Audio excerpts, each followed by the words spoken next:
Hello there. Right now, thoughts must be turning towards the question of how do we rid ourselves of this troublesome Prime Minister?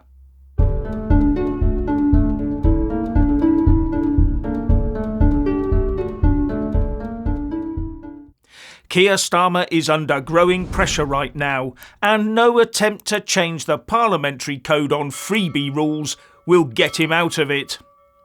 Were the Tories in power right now with an equivalent to Keir, the freebie open secret Starmer in number 10, the big question on everyone's lips would be, how many letters of no confidence in their leader has the chairman of the Tory 1922 committee got in his safe?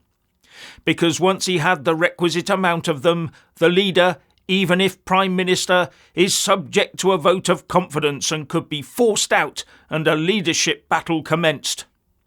But as far as I can see, Labour has no equivalent to this.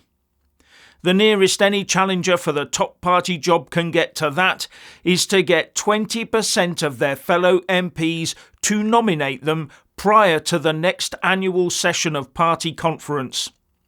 Either that or get a vote of no confidence in the PM in Parliament. Without either of those, it might just be down to the current leader having some moral fibre about him and resigning. Now, the efforts of anyone trying to get a 20% cadre of sitting MPs to support them in the run-up to the next party conference would be in Guido Fawkes' in tray in a flash, and the party leadership would already be in the know and be carefully pulling the perpetrator apart politically. And trying to engineer a vote of confidence in the PM at this stage with his huge majority in Parliament would be a non-starter.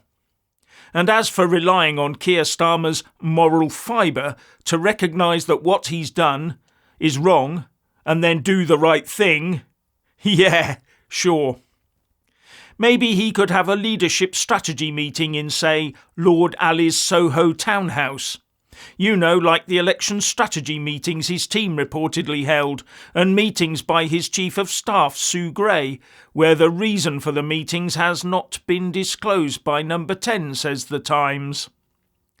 And then take some R&R time out in Lord Ali's Covent Garden penthouse. And Starmer is so embedded in the job of leader of the party and Prime Minister, he can even ignore his own party conference publicly voting against his decision to scrap the winter fuel allowance for millions of vulnerable pensioners. So I think the only option left is to hope that more Labour MPs follow the lead of Rosie Duffield and resign the whip. And what would motivate them into doing so would be letter bags and email in trays full of missives from disgruntled of their constituency. Now, Duffield, in her letter resigning from the Labour Party whip, says that Starmer has shown no leadership qualities and has never asked or rarely asked for input from backbenchers. Maybe he's too busy receiving input from one particular member of the House of Lords. And she also says that what Starmer's administration is doing to the public is not wise politics, and definitely not the politics of service. Well, it could be the politics of self-service, I suppose. But should there be any truth in this so-called open secret sweeping across Westminster right now, I think Starmer's position could well become untenable. Unless he can do what a certain demographic does and somehow portray himself as the victim of a witch hunt or something. Rosie Duffield told the BBC's Laura Koonsberg that she thinks Keir Starmer has a problem with women. And she referred to the lads that he surrounds himself with, and that the lads are in charge. Now, as a devout lefty, Starmer does have a hardcore of like support out there. You can see that in a number of social media posts, but they are in the minority.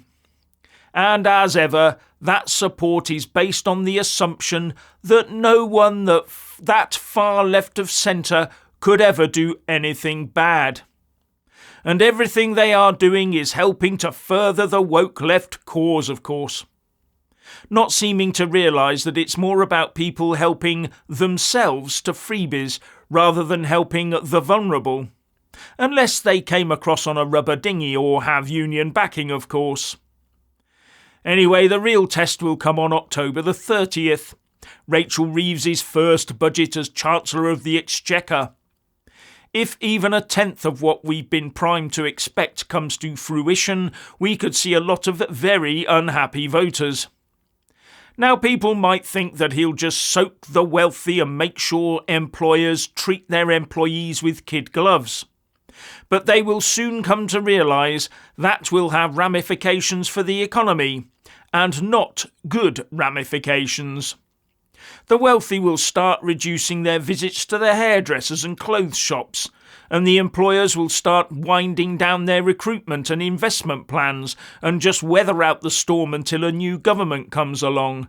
A new government with some form of business acumen. Keir Starmer's fate also rests firmly in the hands of net zero zealot Ed Miliband. The more damage he does to our traditional energy infrastructure, the higher our energy prices will be, and the more likely blackouts will be. The plan to festoon the land with windmills and solar panels will not cut the mustard on dark, windless winter's nights. But we can rely on our international friends, I suppose. Until our Foreign Secretary David Lammy gets round the table with them, then it's damage limitation time. And in the background we have the welfare state issue. With a record level of working age people economically inactive and many of them relying on the state for their weekly crust. How will Labour turn that round without upsetting a significant number of their core voters? Well, it might be quite easy if you change the employment laws to make loafing at work almost a lifestyle choice by making sacking almost impossible. Then recruit as many of them as you can into the public sector. That way they're off the welfare and economic inactivity books that cost the state a fortune, and onto the public payroll and pension plans that make the taxpayers screech in pain. Because any attempt to water down the welfare state and money available to those who can't work will attract the ire of the unions and the woke lefty activists out there. And they're already pissed off enough about the winter fuel allowance, which they may well view as the thin end of the wedge if other welfare payments are targeted in a similar heavy-handed way. The Labour Party is meant to be the one that hands out all the money after years of Tory penny pinching. But the trouble this time is that the Tories have left them with very few pennies to spend. In truth, the only way out of this mess is to incentivise the private sector and then start reducing the public sector and get more people into the private sector to boost real economic growth. But that takes lower taxes and, crucially, low-cost energy. We cannot have a booming modern economy when our energy prices are double that of our competitors. Energy is critical to everything we make, grow and mine, to how we manufacture and transport it. High energy costs impact on every single part of our economy, even street lighting that councils pay for. And we're already seeing councils dimming or switching off street lighting to save money. High energy costs kill economies. But of course Ed Miliband knows best.